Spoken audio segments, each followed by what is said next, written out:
Hello, sa kapwa kong nanlahi, magandang araw.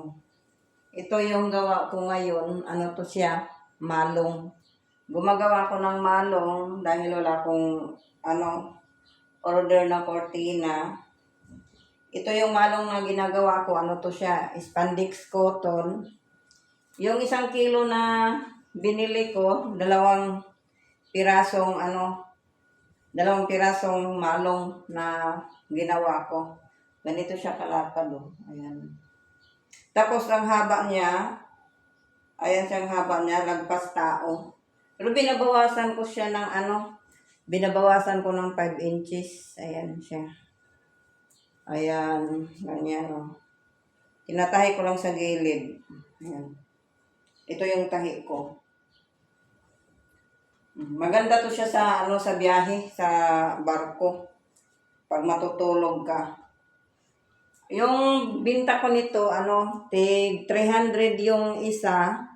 Dahil bumabiyahe pa kasi ako papuntang pier para magpadala din sa barko. Tapos pagdating dun sa amin, nagbabayad din ako para sa pagkuha dun sa barko. Ayan. Kaya 300 yung binta ko. Tapos naman doon, utang. Pautang, walang masyadong cash doon sa probinsya. Ito siya, oh, yung pangalawang kulay. Maganda siya, pangalawang kulay. Medyo makapal din siya. Ayan, oh. Kasi yung tela kasi paiba-iba, may sobrang nipis, may makapal, at may sobrang kapal din. Ayan.